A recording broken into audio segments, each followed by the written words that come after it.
Welcome to CRM MVP Podcast, episode number 55. We're recording here from the podcast studio, I guess we need to call it. In this episode, it's kind of interesting because it has like almost the same people that were in episode 51, which is, by the way, our most downloaded or listened to episode ever. So congrats, everyone. But we're replacing one person with an interesting accent with another person with an interesting accent. We're replacing Cuba with George. So George, welcome to the show. Good to be here, and it's dungeon, not the recording studio. You call it a dungeon? You think it's more like a dungeon? Yeah, it's more like a dungeon. Yeah, I agree. I think most people would say this is a dungeon, but I like it. It's good. You like it, yeah? Steve likes it. Yeah, that's because you've got the chair. Exactly, because he has a nice chair, yeah. But Steve knew, like he walked in first, so he got the best chair. Been here before. I knew grab a chair. George didn't. Exactly. Yeah, man. And George has been here before too, but he just didn't remember about the chair. Not recording. I was never fighting for a chair. So. That's true. All right, and so welcome, Steve, back to the show. Everybody listens. Indeed. I feel like you've done more episodes with us than your own show. Probably, yes. At least more consistently. Exactly. We're consistent. And Mark Smith is back from episode 51. And what I wanted to do today is we're here for Business Application Summit, but what I wanted to do is I wanted to piggyback of episode 54 with Neil Benson recorded about how do you get the most out of LinkedIn to enhance your career, essentially accelerate your career within Dynamics 365. And, we were thinking about how can we talk about things in regards to building your own personal brand, which is amazing when it comes to building and accelerating your career, and also talking about how do you protect that IP, because we've all been in positions where we have created things that because we did it for the previous employer or we did it under certain circumstances, we really didn't get to keep it, like quote unquote keep it, right? We had situations where, we either created them under the previous, or our employer, essentially. We tweeted out there. I created a video. There's a video on YouTube that has, by now it's about 90,000 views or something. It's by far the most popular video I've ever created, and it keeps getting views, which is interesting, but it's under the company that I used to work for at the time when I created it. It was for CRM 2013. So it's sort of like it's not under like me and my brand, is beyond the company. So I wanted to kind of pick your brains and how do you do that? How do you build a brand? And what are some of the things you can do to kind of protect the investments that you've made? Because in a lot of cases, these investments that we make on content and stuff like that is after hours. We're not getting paid to do this. And chances are, if you're listening to this podcast, and you're creating content out there, contributing in the community, answering questions, all that stuff, you're not really getting paid to do that, right? You're doing it because you love it, you love the community, you want to help out. So how do you protect that going forward? So who wants to take a stab at talking about why? Let's just start with why is it important to build a brand and protect kind of the contributions and content you've created over time? So I learned a very interesting lesson, if you like, earlier on in my career. So I started a company in New Zealand that specializes, a boutique consultancy specializing in Dynamics CRM as it was back then. And that company, the brand name I chose for the company, because it was my company, it was inherently me. So my entire identity was associated with that brand until the day I no longer owned that company. And then all the content I'd created up to that point, up to the day I no longer owned that company, was actually part of that company. It was sold as part of that company. So even though the company had been created by me, it had been created under the brand was, it was me. And what I realized quite clearly on that day is that there's a big difference between a brand that you work for and a brand that is you. And it was then that I created originally NZ Guy, which then became NZ 365 Guy, to maintain kind of not necessarily a tight link to CRM, but because of changes in the market. And so, is it going to be on that CDS Guy? No, anytime soon. I've had a lot of people ask me, like, when I moved to Australia, are you going to change it to AU 365 Guy? And then when I'm in the UK, what's the first thing people ask me? Are you going to change it to UK 3? I said, like, 365 is dead, he said. Yeah. No, Dynamics 365 is dead. We're bringing that argument back up. What other 365 is there? Yeah. So the thing is that it's important, and it's very hard to change, your brand, if you like, if you're already in a job, and this will lead into some of the other things we discuss. But it's important that you create your own identity. And by the way, I would never choose a name like, trying to mash words together like NZ CRM Guy. My name was just so boring. Nobody could find it online. So that's why I chose a unique name. So I think it's important in our day and age more than ever to establish your digital identity, because more and more the people that are going to stand out in future job roles is going to be dependent on the value you've created that you are known for. But I think it's interesting that you mentioned that. I don't want to put you on the spot, but you did have NZ CRM Guy before, and then as soon as Microsoft renamed Dynamics CRM to Dynamics 365, you switched to NZ 365 Guy. So why not switch to UK 365 Guy? Okay, so yeah, that's a good question. Or So NZ CDS Guy. Yeah, I mean, you're clearly not against switching your digital identity. So I'm just curious why this time you don't do it. yeah, so when I chose 365 Guy, I made sure it wasn't associated necessarily with the Microsoft brand.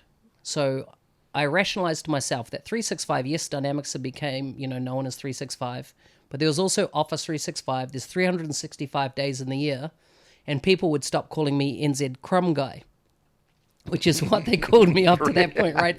Anybody Wow. out of the industry was like, I remember my brother-in-law going, who's this NZ Crumb Guy? And I'm like, the thing with CRM, right? It was tailored totally to it. You need to be inside the industry to know that it existed. And so I've never had that since. And nobody goes, oh, you're a Dynamics guy now in, any kind of social media or digital activity, because it's just assumed that it's got really nothing to do with Microsoft. So it's allowed me to be much broader, if you like, in that scope. And yeah, I don't intend to ever change it again. I recommend that if people can choose an online identity, it should 100% be your own name, as long as when you type your name into a search engine, they only find you. But if they don't, you need to come up with something that is findable. And so I don't need to keep It's not like Mark Smith is common right out there. No. I guess I got lucky on that one. Exactly. No, but that's good. That's a good approach. What about you, Steve? Because I mean, you built the brand before Dynamics, right? You were on the Salesforce side, and that had been building over time. When we're talking about the social stuff, it's interesting because when I first started blogging, it was under the ForceWorks brand. It was ForceWorks was the author. It was a corporate blog, and not a lot of people were reading that. And I also felt a little hamstrung by this is the business, so I got to be careful what I say. I got to speak very corporate, and I just wasn't feeling like that was going to get the traction that I needed. So eventually, I just switched over and started doing it under SteveMordew.com. I figured, you know what, that I'll be separate from my corporate brand, and I can kind of have my own voice, and that's when it really took off. Was when it got up, and actually a lot of the stuff that I published originally under the ForceWorks brand, I just copied over. It's the same author. But then once it was under my name, separate from my business, I felt comfortable to be able to kind of, get out of the box and say whatever I wanted. And then people started following, but it's still, everybody knows of me and my company together, so the business still gets benefit. But if I was an employee of that business, I clearly own Steve Mordew. I mean, I could just leave and take it with me. Right. I think a lot of the guys that are maybe, I'm going to start my social presence under this company that I'm working for. I think it's maybe a shortcut. Nobody's ever heard of me. I'm going to start something, nobody will listen. But if I piggyback on the company that already has some following, I can grow from that. But then they kind of get stuck, right? They jumped on maybe a little head start, but jumping on the corporate, social. But now they grew that social because of their efforts. But like you said before, that's a corporate social. When you leave, you're starting all over again from zero. You might as well do it now. Right. And I think, when I look at those of us who are here in the room, I think George has been the person that he's been doing from our perspective, kind of away from the company that he works for, like you mentioned with ForceWorks. But you have created other brands that allow you to kind of share also to the community, like CRM Tip of the Day and other things that you have created in the past. So you haven't necessarily You find it difficult to say CRM audio? And CRM audio. No, I mean several. I'm not. I don't. Actually, George has written more blog posts than all of us combined. Yeah. but he's written them under the CRM or Tip of the Day. Exactly. Funny that you Brand. mentioned. That's true. But what I'm saying is that instead of going like the individual way where you have georgestubinsky.com, you have created these, I would say, platforms that also allow people to share with the community, right? Like CRM tip of the day. Look, I was thinking about it. Let me ask you a question. Like, do you follow something like HP on Twitter? I do not. No. Yeah, you probably wouldn't follow. If you are, say, in security namespace, would you follow HP security? If I was More in security likely. namespace, More yeah, likely. yeah. More likely. Yeah, but nevertheless, there's always this thought at the back of your mind that this is the company brand. So they've got single agenda, right, to peddle their company. So as a follower, I become aware that this person or people or their marketing department, well, they could be biased. Let's put it bluntly, right? So their objective is not broadcast the knowledge, not to share, but to promote the company. True. Things like CRM Tip of the Day, why it took off is, I think, because there is no agenda. Yeah, we do have sponsors on it, people, but that's kind of commercial arrangement between us and, to help us with hosting fees and things like that, other expenses. But you're not influenced by it. Yeah, You're not posting definitely tips. we're not influenced, and we only Right. kind of put sponsors that we kind of gel with and like what they're doing. Well, you that had you- an and that agenda, you and that's to trust. give a tip of the day. That's the agenda, Yeah. and that's what people. But are this drawn to. agenda doesn't carry any financial Right. implications. So Right. I'm saying it's purely for knowledge share. So from there, I found it difficult when I stand up in front of people and say, "Hi, my name is blah blah blah," and you guys follow like CRM tip of the day, and it's kind of 1/3 of the audience say, "Oh, you're that guy." Say, "Yeah, I'm the guy who actually created it." So it's funny, like. It's getting more and more recognized. The initial thought was there were 5 people. You guys were one of those. I was. One Yeah. of the original. One of the Tipsters. original tipsters. And people find it maintaining the routine is difficult. The And funny that's- thing is, I remember when I joined the team, you guys were like 5 tips in or something. I wasn't on the original, but I was shortly thereafter.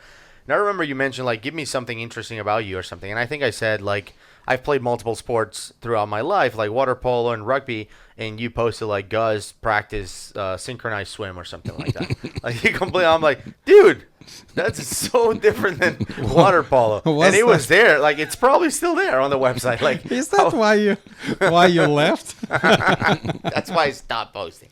No, but it was that, I think it was that approach of very informal, like we're just having fun and sharing what we like, and that was good. But the idea is that it was tip a day. We still kind of trying to maintain it. We dropped a bit, foot off the accelerator after 1,000. We hit 1,000. It was Mission foot off, accomplished. mission accomplished. Yeah, but definitely we're trying to push as much as possible. And it's definitely, if we have like influx of tips, like after BAS, we probably would have something to talk about. We would schedule them, and it's like we don't publish en masse. But the Right. idea is like, there are personal brands. Then there are identities like personas, like CRM tip of the day. That would be a public persona without kind of agenda. And then there are corporate identities. And I don't care if you're a small company, if you're a large company, it's a corporate identity. So people find it probably not that interesting to follow corporate identities because in the end of the day, those identities have an agenda. Right, but at the same time, like there are companies out there that I think for me, for example, when I started contributing in 2012, when I got the MVP award, I was posting everything as Gus Gonzalez, but under the company that I was working for at the time. And I think it would feel weird for me to essentially say, I want to build my own brand, so everything I do is not gonna go through the company because they're your employer. You kind of want to help them too at the same time. And I think it all depends on the size of the company too. At that time, I was like employee number 7, so I'm trying the company grow. We're a startup. If you work for a massive company, and I know that some of these companies will create like these personas, like CRM Gym or whatever, and post stuff through it. But I just wonder, like, how does that kind of prevent you from growing your own brand. Like, I know that there's people that even deserve the MVP award, but they're posting under some company that they'll never get the exposure and the recognition they deserve, right? Because they're posting under some other brand. Yeah. So this is the thing, right? If you're a strong person and you have a strong personality, people will be attracted to you and they'll be attracted to whoever you're representing, right? For some reason, a lot of businesses find that a bit threatening. And so I feel that you can only really do this well when you're going into a new job. So for example, when I moved to Australia and I went to work for an employer there, one of the things in the employee agreement said, anything you write, post, do, etc., we own that. And I said, you need to take that out of the contract. I already have my own blog. I have my own Twitter account. I have all these things. That's me. You don't automatically own what I do in my private time. You don't own that. And so because I was negotiating, they were wanting me, right, in their company, it was no problem for them to put a line through that contract and get rid of it because they were eager to have me work for them. So I feel you can only do this in negotiation going into a job that these things are established up front. When I went to work for Microsoft, same deal. The beauty is with Microsoft, they say, what IP do you already have out there? List it here, and that we won't include that in what you do going forward, right? So the company doesn't own it. They know that, hey, that's your personal stuff. We're not going to try and claim it. And so I think it's important in going into a job. In fact, I just had a contract recently come across my desk for a company I'm consulting to, and in the contract was, anything you do, this will be the IP of the company. And I said, no, sorry, I do lots of stuff for lots of different people, and I do lots of stuff under my own brand. You can't just have a unilateral control of you own everything because you pay me to do some work for you. Yeah, like, I mean, I think there's something behind I'm paying you to do this. Like, if it's your job to create, let's say, training content, even if that training content is for free, the company's putting it up to attract customers to come and take the training content and become, potential customers for implementation and stuff. Like, if you're not getting paid for it, which in a lot of cases all of us are doing, we're doing this in weekends and nights in our time off, I think giving them the chances of owning what you've done on your time off is dangerous. Like, it happened to me in the past. I've created a ton of different things that when I left the company, I was, quite frankly, bullied into, you have to give us ownership of all this content or else we'll sue you. Like, just straight up, you either give it to us and we'll sue you. And I had domain names and, a lot of stuff that I created and bought with my own money over time without anyone asking me for, and that I create over weekends and nights. And then they just end up owning it because I signed that clause. So I think it's smart that we can ask for, as we're looking into a new job, if you're thinking about building your own brand, or if you've been burned in the past, to, ask for that to be safeguarded, essentially, all the stuff that you've put in place. I thought, I had this conversation with Tanguy when I was in France, and he was kind of walking me around France, being my French tour guy. It was interesting because I remember tweeting, like, my French guy knows more CRM than me, which was interesting.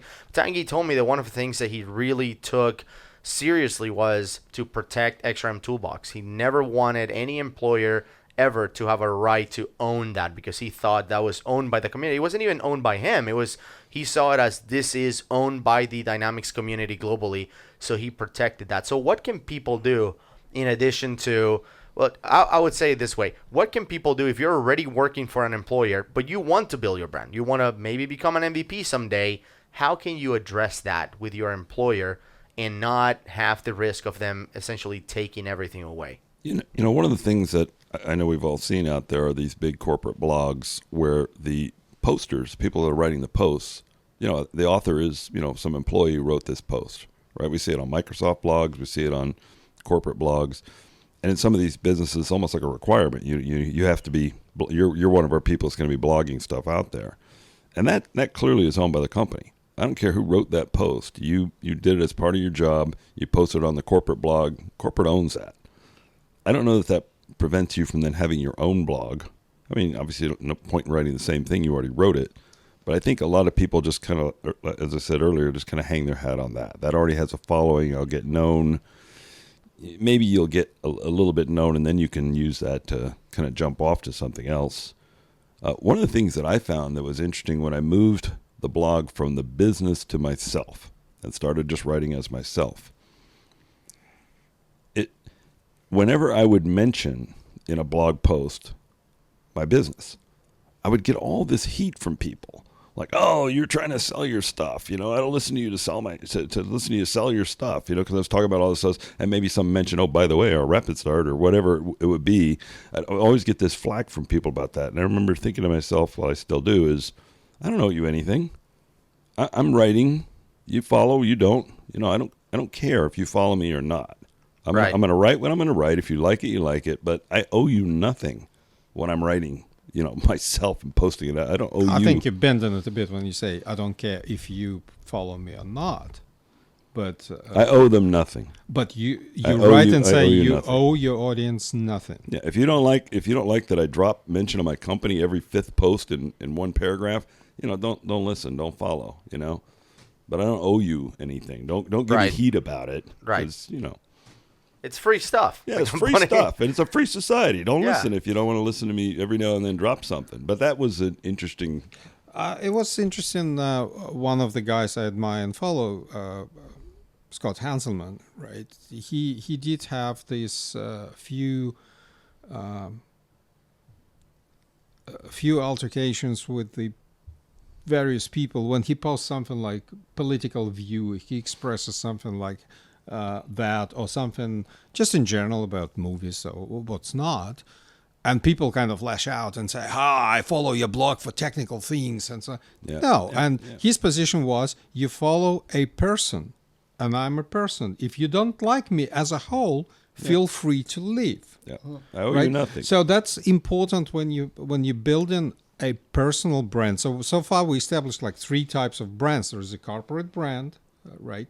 Then there is a community brand that you might want to build, right? So say your CRM MVP podcast, you've got more guests than yourself on the show, right? So you might say it's a community brand. It's becoming community brand, right? Or CRM tip of the day. There are a few others, community brands. And then there's a personal brand.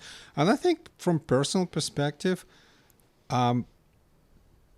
it would be kind of nice. You can stick to technical bits, but people would follow you if you present yourself as a person, as a whole, complete person, as an individual. And that's quite important. So if you feel the need to express political needs every now and then, feel free, right? So yeah, I don't know. I think there's a little strategy to it, right? I mean, if you're going everything is strategy for Steve. If you're going to express your political belief, you're going to alienate half the people for no reason. It's not who cares. The same thing with religion or any of those sort of. There's no reason. No, what I'm saying, if you do care about religion, for example, you deeply care, and you express it on your then you'll blog. Attract that following that agrees. Yeah, with you attract the following, and you alienate, and it's totally up to you. But if you didn't mention that, it's not like those people wouldn't follow you because you didn't. So there was, in other words, like my dad used to say, there's no percentage in it. There's no upside to going down either of those paths. You're not going to gain more people because you express that opinion. Right. You can only potentially lose and keep the ones that agree with you. Correct. So to me, the other mistake I think people make is I want to make sure that everybody in the world loves everything I say and everything I do. And so I'm not going to say anything controversial. I'm not going to annoy any group or anything. Even though I think of things that are controversial, I'm not going to share them. I'm not going to share that because I don't want anybody to be upset, and you end up with this vanilla oatmeal content that nobody listens to. Nobody reads. I like oatmeal. Yeah. So the interesting thing about brands are not just about what you stand for. They're actually about what you stand against. People will gel to you for the things you're opposed to just as much as the things you are opposed to, because if you're like, the things you're opposed to allow people to go, I identify with that, that's why I engage with you. Like, if you're a vegan, right, you're opposed to killing of animals and eating them, right? So there's no way that veganism and killing animals go together. So you're quite clearly opposed to that. Vegans don't go, well, it's all right for me to be a vegan. If you want to kill an animal, man, I'm cool with that. No, they are radically against it. And so a vegan and those that associate with veganism are part of that community that identify with that. So I think that you can absolutely take strong stances against things, have your own opinion, and you will attract people in those groupings that agree with you. And do you know what? All the ones that don't, it doesn't matter. They're not part of your community. Makes sense. And when I think about memorable people within our industry, I hardly ever think of companies. I think about the people who stand out there. Like if we think about the CRM chart guy, for example, Ulrich, if you think about Adam Vero, who used to be an MVP, like I always remember of like the brilliant things I learned from an individual. And I think that's what makes it tough. Like even if you're posting within a company, people don't remember companies. They remember individuals. So I wonder what you guys think about, like what are the repercussions if you're trying to build a brand or become an MVP of sticking with, even for people that own companies. Like this is something that happens a lot with people that own company. Happens to me when I started Elevate. I wanted to post everything through Elevate because I wanted Elevate to look like, wow, these guys really know what they're talking about. But at the same time, it's just not memorable. You don't get as much traction as when you do it with a company, even if it's the same content. It's kind of weird. George hit it on the head. I mean, everybody assumes that corporate blog has an agenda. Right. It doesn't matter that it's Gus standing behind Elevate typing all those posts. It's going out as Elevate. There's an agenda. I don't know what it is. They're trying to sell me something. I assume it's an agenda. So right. I think the authenticity's dead. So like, I don't follow any of Microsoft's channels whatsoever, right? Because I know they have been scrutinized, they've been sanitized, legal have looked at them. Nobody can, fart without it being approved. Right. So I'm not going to listen to any of those channels because none of the content, as far as I'm concerned, is relevant. I don't care what corporate brand it is. I often look at Twitter profiles. If they don't have a face on them, I'm like, yeah, then I can't learn really, because I know this is just going to be a sanitized message. They're not engaging, and particularly for Twitter, I feel Twitter, as I've said a few times, is the water cooler. It's where you go meet people face to face. You can talk smack. You can have a bit of engagement, and hey, you can share some important, relevant, educational material as well as part of that. But when I just see a corporate brand that's just spitting out sanitized messages, I'm just like, man, that's not for me. It's like, when was the last time you said, Dan, did you see that post from Microsoft? Oh my God, that was edgy. Doesn't happen, right? Yeah, exactly. That was edgy. Here's the one thing I thought about. When you do things on your personal time as a person, right? You do it, let's put figure on it, 95% for the love of things. Right. Right? When the company puts out there, put yourself in it, like, Steve, you own the company, Mark, you used to own the company, guys, you own the company, I own the company. So we kind of, when I put stuff out, doesn't matter who wrote it, as a company. So company paid for it. Company is entity for profit. Unless you run it not for profit, then it's different story. But company is very much for profit. So you just spend money. So what's your return? You're pimping the brand. So it's kind of, there is no way out of this. Company has agenda. So I'm in that mode right now. So I write under Steve Mordew, and I also write under Rapid Start without my name. I'm actually the author of all the Rapid Start posts, in case you couldn't tell by reading any of them. But that one is very focused on an agenda of but what, you never what read product. On the podcast. No, I don't do Rapid that one. Start posts. No, because that's just what you said. That's a corporate blog with an agenda to sell that product and promote the virtues of that product. Absolutely.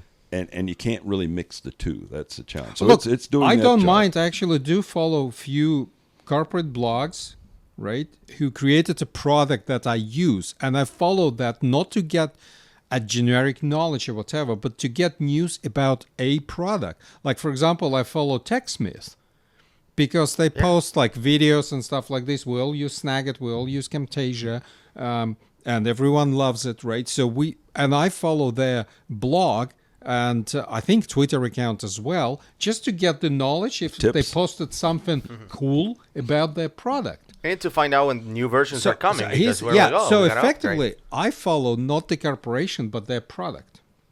That's a good point. Well, Rapid Start is not the corporation; it's a product. Oh, Just it's the stop company. it. Would you stop it, please? Wait, are you Guys, promoting Rapid can Start? you snip it out? Is Rapid Start? Did I mention Rapid Start Did CRM? he talk about Rapid Start? I think- RapidStartCRM.com? Did I Or men- Rapid Start CRM. I might have mentioned it. Okay, I think you did. Yeah, but by the way, ForceWorks.com does not have a blog. Oh, okay. Yeah, no blog over there. Steve. Yes. Can you just explain to me what's Rapid Start? We'll do another episode for that one. Well, yeah, that's right. Mark, go to rapidstartcrm.com. Thank you. Wow. I think the one thing we didn't talk This yet about is episode Rapid Start. sponsored by Rapid Start. Oh, let's talk about Rapid Deploy. Is that yours? That is not mine. No, that's a Salesforce thing. Is it? No, it was Partner of the Year, one of the Partners of the Year. Wait, what? Microsoft ones called Rapid Deploy, and it's not Steve's. That's what I was thinking. Yes. I was thinking about promoting that one. Steve, you tricked me into I did. Rapid Start. I did. Damn. Oh, well. All right, back to the topic. Of this Which was podcast. what? What are we Rapid talking Start. about here? Are we talking about? All right. Okay. So let's back to building a brand, because again, it goes together with what Neil was talking about of using tools to further your career. So what are some of the things, Mark? You have some examples of how building a brand over the last few years helped you when you decided to embark on a year-long travel again, around the world and all of that. Can you tell us a little bit about how that helped you out? Yeah, so, I've been building a brand for a few years, as I've been in the dynamic space. And what happened was my wife and I decided to travel the world for 12 years. And in that travel, did I say just 12 years then? You did. I just That's think a I long said- That's trip. been a long time. Long Since trip, CRM 12 She was years. like 8 at the time. Yeah. So seriously, we had 4 deaths in quick succession in our families. I had, one of my closest friends died of brain cancer. My father-in-law died of brain cancer 9 days later. My mother died, and my nephew committed suicide. And so it kind of becomes very sobering, if you like, for you. And, we're working in my commercial career. I was doing well each year. I was, meeting all my targets year after year. And yet I'm just like, well, what is the point of this? So my wife and I decided to take 12 months and travel the world. And so I tried to resign. And they said, listen, can you take a sabbatical for 12 months rather than resign? So halfway through traveling the world, I could see that the company that I was working for was going to be acquired by a Japanese company. And I was like, I've been through acquisitions and they never work out well for the employees. Ultimately, that's been my experience, and I've had yet to be disproved that it's worked out better for employees. It's great for the executive level. Everyone will be getting backhanders and opportunities and stuff in a corporate buyout like that, but not necessarily great for the employees. So I was in the UK at the time, and I contacted the company and said, listen, I'm actually going to resign before this acquisition goes through, because secretly I actually just wanted to get my non-compete clause out of the way. So if I returned to Australia, I would have the 6 month worked out that I could work for anybody I wanted. So I don't know, about 48 hours later, after all the paperwork had gone through, I'd resigned. I put a post on LinkedIn, one post that just said something to the effect that, I've resigned from my company. I won't be returning to it, at the end of my sabbatical. Well, what happened next blew me away. Over 70,000 people read that post. I was offered jobs in pretty much every continent of the world. Antarctica, of course, nobody offered me a job there, but I was offered VC money to start another practice. There was serious, just blew me away, the offers coming from everywhere. And in the end, I actually traveled for 18 months because I wasn't worried about would I have something to go back to. Now, would have that happened if I hadn't been writing posts, tweeting, creating a brand that was international, not just national? There's no way that would have happened. There's no way that that kind of engagement would have come about if I hadn't, for the years prior, been talking about dynamics and the area that I specialized Well, in. plus you really were able to step it up during that sabbatical time. I mean, I remember that's when I hearing- started my podcast. Yeah. that's when I remember first hearing your name. Really was when you were on that sabbatical, because you had the time, you had the interest to just. I mean, you got on the ramp there. So it's for everyone out there. Just take a year and a half off. Yeah, travel the world. Travel the world. Walk all over Spain. Remember, I had the brand well underway before that And point. you'll get VC offer before you know it. Exactly. Well, no, the important thing is, right, you've got to start. You've got to start building the brand before you need the brand. And if the brand's your name, like Steve has, brilliant. Like, as I said before, don't try a fancy name. Just stick with your name if it's findable. And then create massive value. If you create value, you'll create a reputation, you'll become known, and then people will seek you out to work for them.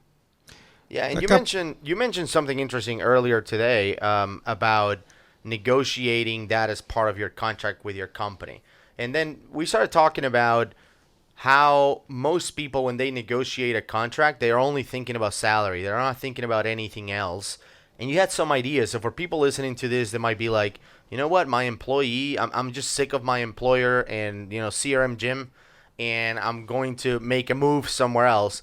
What are some of those things that they can use? So you mentioned like the idea of using like poker chips, right? That we can negotiate our contract. What are some of those things that people should leverage when they're making a move and trying to build a brand on another company? I just feel that so many people work, you negotiate your contract, your employment contract once every now and again, let's say once in a blue moon.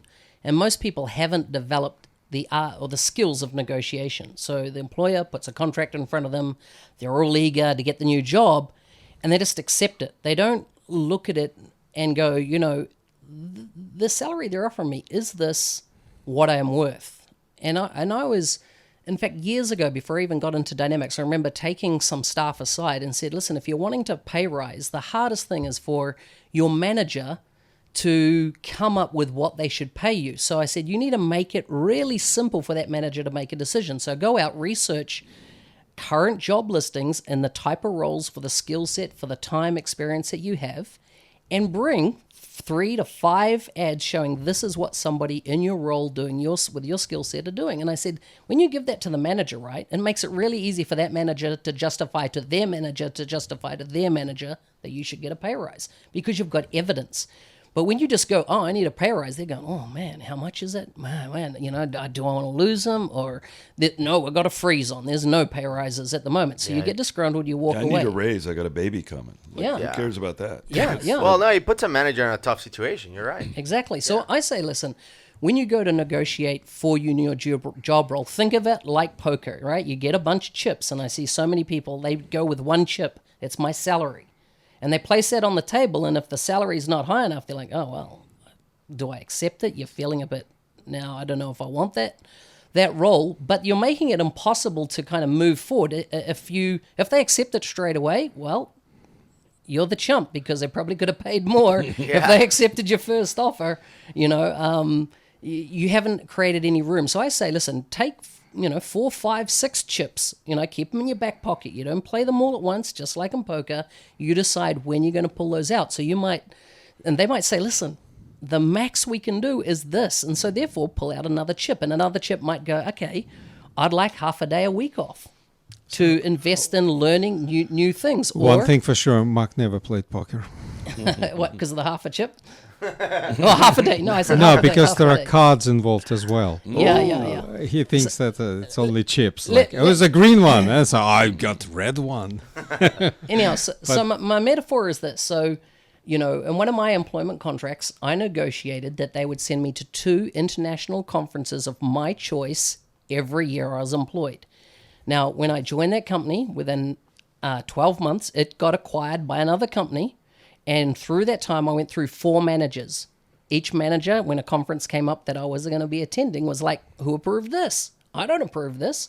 And I would say, can you just contact HR and just take a look at my employment contract? They'd contact HR, look at my, it's approved. It's approved because it was in a contract, and you only get once to put a contract in place. After that, you hope no one has to refer back to it. But you need to get it in place for your future. So there's another chip, right? If you want special events that you think will advance your career, correct, you need to get that into your employment contract. And that is the key word. You didn't do that just to take advantage and get a free trip. You did that because you wanted to use that to advance your career. Yeah. So here's the question for you guys. If you're in a position that you're already working within the company and you decide that I want to build a brand, how do you approach your company and say, hey, I want to renegotiate? At what point you start thinking about walking away, or how you play this? So my opinion is it's very difficult to renegotiate at that point, right? But you don't go, listen, I'm gonna create a personal brand. No, you don't say that, right? You're just gonna start speaking more on your own Twitter handle. You're gonna set up a website that you own, what I call your home, And you're going to start after hours creating content and just, hey, create a diary note. I wrote this at midnight or whatever. I did my research, that type of thing. So if anybody questions that, that it is your own content. And I say, I would never in my content use customers' names or customer IP or any company IP.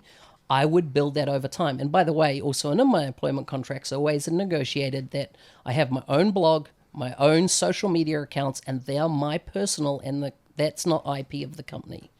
It's very hard to do that retrospectively, right? You've really got to do it when the contract's been formed.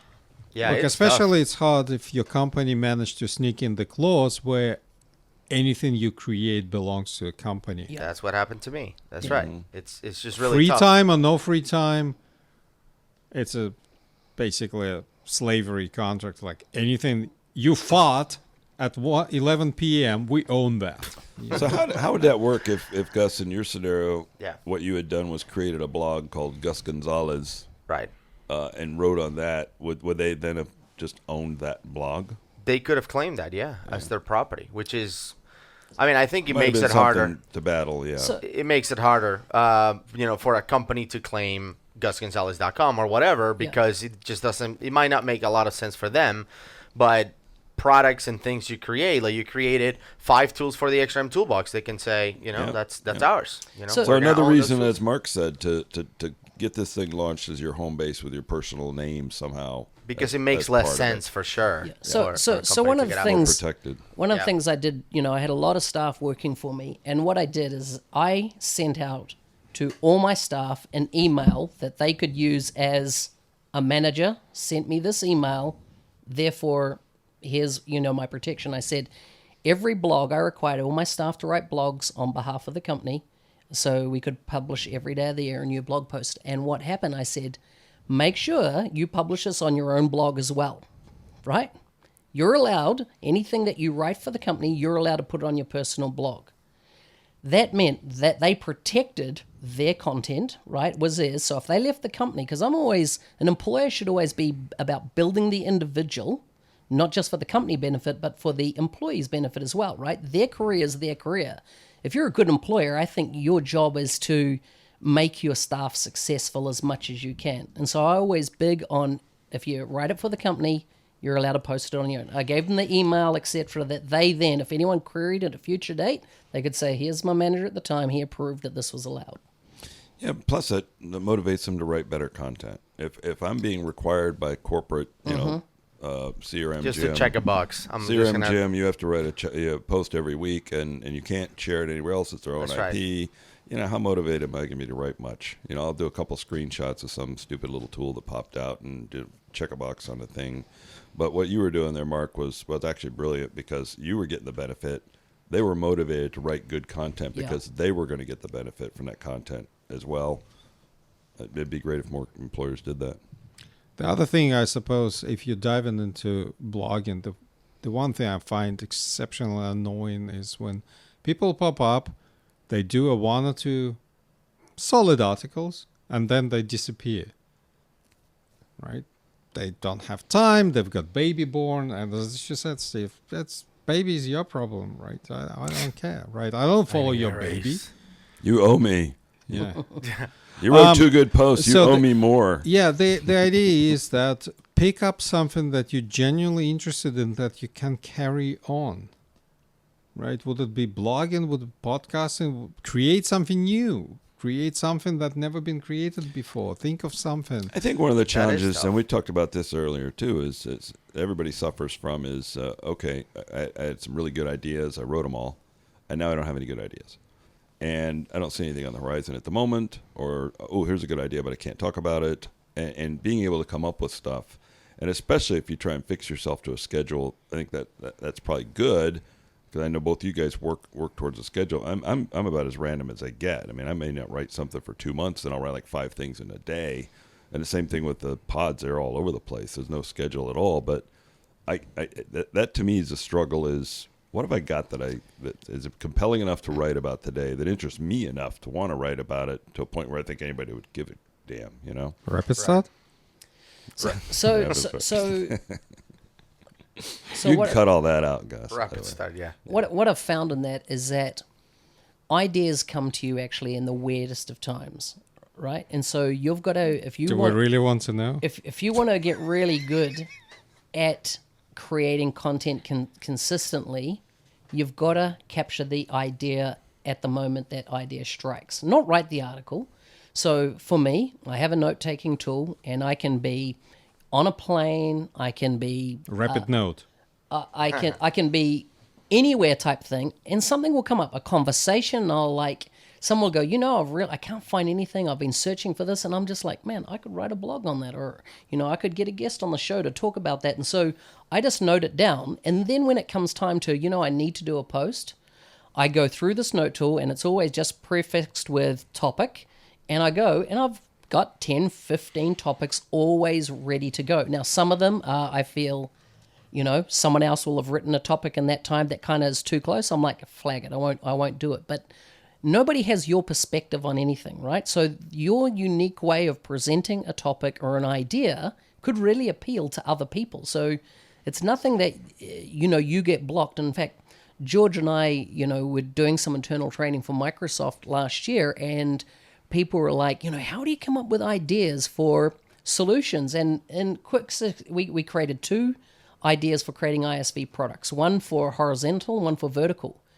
We did fine print on a 2-page slide, and we couldn't, there was more ideas that we come up with than what we could fit on the slide. So it's actually, if you sit down, get a whiteboard, and do some mind mapping, you'd be surprised how quickly you can, if you like, develop out almost an infinite list of topics. The other thing is, with just noting it down what the idea was and going away, your brain, your subconscious gets to work on that idea and actually develop it into something more stronger than if you just write the post straight away. Yeah, but I think for you, for example, you mentioned something without probably even knowing that you were tackling this point, which is, for me to come up with ideas, I think having a theme or having something that you're coming up with ideas for is really important. So I think people fail to come up with, what is my theme, what is my thing, my flavor, what identifies me. So you mentioned, if you're coming up with ISV ideas and they're horizontal or vertical, that is your theme. Like, I'm going to come up with vertical theme ideas or horizontal or whatever. Or just like, for Ulrich, we were talking about CRM Chart Guy earlier, his theme is charts. So he's an expert in a bunch of other stuff. He doesn't just do charts for a living, but because he has that theme, it's easier to think of ideas. What else can I talk about this? Because you have that, Core. that core. And I think that a lot of people out there that are like, oh yeah, I would love to have a brand. I would love to be recognized as a thought leader, an expert, and be invited to conferences, become MVP, whatever. They don't even have the intention of coming up with a theme.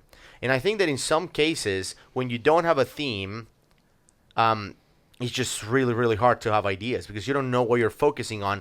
And the other side is, sometimes people get the wrong themes, which then makes you come up with ideas that get your brand recognized in a negative way. Like, how many people are out there that we looked at them and they were like, ugh, there we go again, another post, another idea, another little tip and wisdom that is sort of like sticks out as, you've built a brand that is kind of doomed, right? It's sort of like, it's just not working out.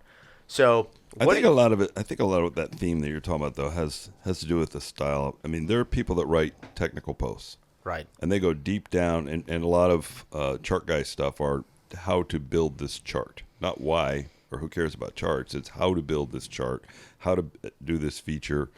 And there's an audience for that kind of stuff, a hungry audience that's looking for, how do I do things? And that, if you want to try and make a name for yourself about how to do things because you're good at doing something, then I think definitely picking a theme and being a kind of the go-to person that, I need to go find something about this thing. Portals, charts, Power, Canvas apps, whatever. But you need to be good at that. Let's start with you need to be good at that. Yeah, and But you then need the to other research style it, is right? more You need to develop it. Where like you and I are at, Mark, is it's really not themed at all. It's more just. But you do have a theme, right? Like calling people out of the blue. Like there are things that kind of define you that are interesting, and then you, like if you're coming with ideas for that series, you're thinking about who else can I talk to. It's like because that's the theme that you're following. I'm gonna call somebody and have a conversation with them, it's a lot easier to come up with ideas when you're kind of laser focusing one theme. Yeah. So like I start before the year starts, I come up with what's my theme for the year, right? So this year, which I developed about November last year, I was going to focus on creating content around 3 areas that I knew pretty well, which was ISV, it was the Power Platform, and the other one was around career, helping people develop their careers. Now, the two I thought you said Korea. I'm like, I didn't know you were an expert in Korea. That's pretty awesome. Develop their career skills, right? As in basically take my 16 years in the dynamic space and help other people build successful careers. The other 2 themes that I have for the year is AI and mixed reality. Now, do I know much about them? No. Have I been reading and researching and really understanding it? Yes. Why? Because I think in 5 years' time, AI and mixed reality are going to be a big deal, and I don't want to play catch up in 5 years' time. I want to have kind of bedded down my understanding, develop my technical skills in those areas. So if you like, I've got my 3 solid things that I've been working on for years, and then my other 2 side themes, which I'm not creating as much content as the other 3, is my overriding or arching ideas. And so you wouldn't believe, inspiration then, when you kind of narrow down like that, there's been a lot of psychological research on this, and one of the examples I give is that if I ask you to name in 10 seconds things that are white in the universe, your brain will come up generally with around 7 things. And then it starts to go, man, what else is white in the universe? But if I ask you to name 7 things that are white in the refrigerator, straight away you can go, well, there's milk, there's the side of the refrigerator, there's cheese. Like you start to, because you've actually narrowed your mind to concentrate. It's like when you ask people, oh, do have you got any leads for me? You're asking how big is the universe. When you say how many in your family might be interested in my product, now you've narrowed my focus to Bob, Sue, and Jim. Oh, yeah, none of them are interested. Or, yes, 3 of them are interested. And it's like sometimes we don't tap into the way our brains think to actually create focus. The one thing I found that why people drop out is people not committed to invest. Even building your personal brand, it doesn't matter. You can invest money, you can invest time. You have to invest into it, something tangible. And don't say me your time is not tangible. It is tangible. Absolutely. You can produce income. Mm-hmm. I think they lack patience. They go out and do a couple of posts, say, oh, shit, I don't have 1 million followers. I'm stopping this. It's a waste of time. Yeah, and it takes time. Yeah. The other thing I found, here's the idea for you guys, all 3 listeners out there. Here's the idea I found, as Mark mentioned, that he's got the soft things on the side, like AI, it looks cool, it's interesting. What I found lacking, and I would definitely follow someone who picks the subject, for example, AI, knowing nothing about subject, and then documents their journey from 100%. Zero Exactly. to top shit. Well, AI. We got an example of that with Megan Walker, right? She just recently picked up Forms Pro, said, I've never touched this tool, and I'm going to write about my learning how to use this tool. And she's the world expert now in Forms Pro. She certainly will. She certainly will be. You can start with the small niche.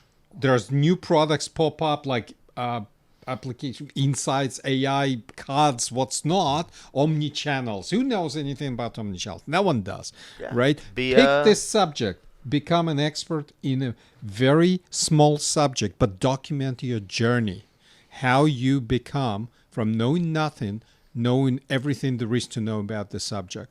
And just make it a habit as you learn. Yeah, commit to it. Commit to it and learn and document. Yeah. And I would be the first to subscribe. If you did promote yourself from 0 to 100%, I would follow your journey in a heartbeat, because that's the content that I found lacking. So you're 100% on it, right? People do want to experience your journey. Another one is Flojo. He was at Amsterdam with us, and he got interested in flow. So I think within the week of being there, never touched flow, he starts going, and he opens a podcast channel, starts a Twitter account, said, I'm going to learn about flow. And no time at all, he's got this following for other people that are in his same position. I want to learn about flow. So he's just video documenting his journey.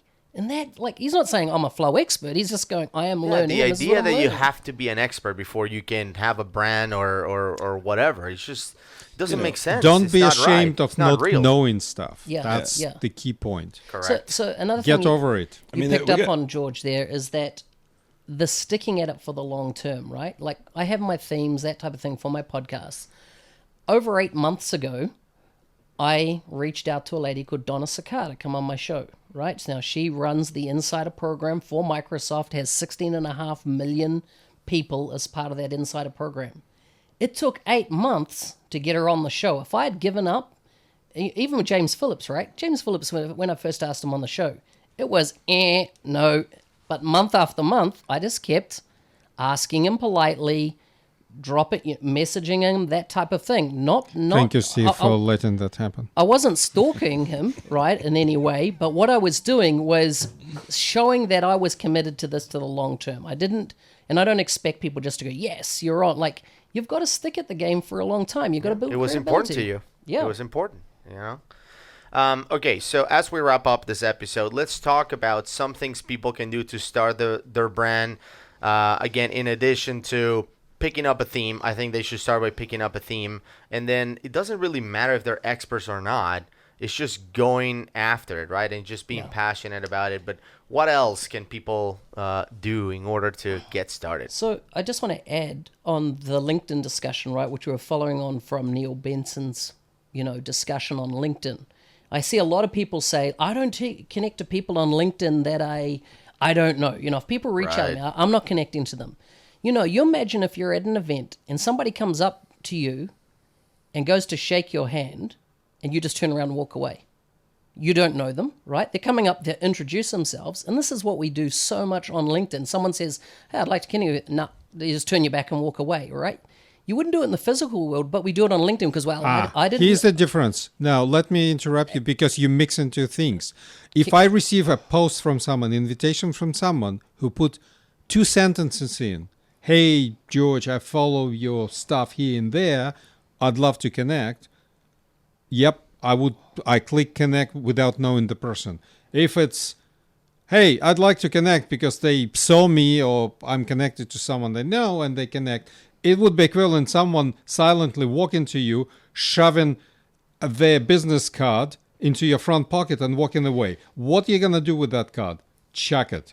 Right? Because that's the equivalent. Thanks, George. So I was just setting up where I was going, but you jumped and took a tangent another way into some stalker area.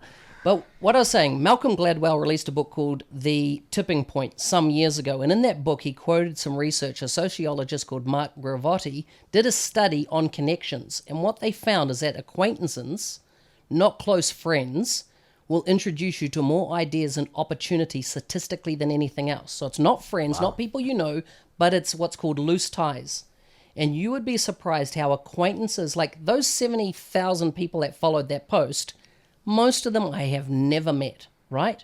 But they knew of me, they were an acquaintance. And I tell you, your future job, prospects, opportunities will generally come from acquaintances more likely than friends or family that you know.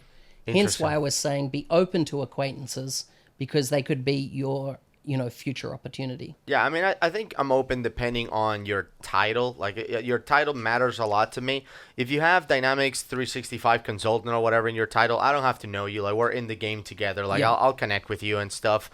But sometimes you get like, Gus, I'm interested in, connecting with you or whatever. And their title is like helping small businesses to whatever. And it's like, okay, I know they're trying to sell me something. There's no authenticity in this connection. Yeah. It's not about let's help each other. It's let me tell you what I'm selling. Or even if the pitch is in the request. Yeah. I'd like to connect with you and tell you about our, offshore developers that we have available and ready to go. It's like, come on. Like, you're not trying to... They just try to synergize with you, and you just exactly. Synergize. All right, guys. Well, I think we've driven. Let it be known on record that I totally disagree with Mark on the last one. But anyway, not totally, but there is a line, and for Mark, it's much lower than mine. My bar is a bit higher. Can I go on the record as disagreeing with anything that George said, just out of principle? Yeah. Let's all go on the record. Yeah, done. Awesome. Just out of principle. I like that. Just out of principle, I'm going to disagree with him. Categorically. Awesome. All right. So, guys, how can people get in touch with you, listen to your stuff? Let's start with George. Besides CRM tip of the day, how else can people get in you touch can with get George Dude on Twitter. George Dude on Twitter. That's right. Steve Mordew. and rapidstarcrm.com. Yeah, if you've mentioned it. No, oh, yeah, it hasn't come up. If you want to keep hammering It hasn't come up. Yeah. Well, I'm just Damn, trying I forgot to I'm just pimp trying my to figure product. out. I'm trying to figure out how many times we have to say rapidstarcrm.com before we can get our dinner paid for with marketing money from Rapidstar CRM. 10 more times. All right. So, Mark, how can people get in touch with you? NZ365 guy, or NZ for the Americans. NZ. Well, it's Jay-Z, 365 not guy. Jay-Z. So, Yeah. Jay-Z. True. NZ. It's the way it works. All right, guys. Well, thank you so much for listening to the CRM MVP Podcast, episode 55. Don't forget to follow us on Twitter at CRM MVP Podcast for news about future episodes. And you can always reach out to us and suggest topics and guests for future episodes. By the way, I don't know if any of you get requests for future guests, but it's never like a good guest. It's sort of like, we have this awesome solution. You should talk to our CEO. Like, well, what? Like, anyway. So, or you can send us an email at info@crmmvppodcast.com. We'll see you on the next one.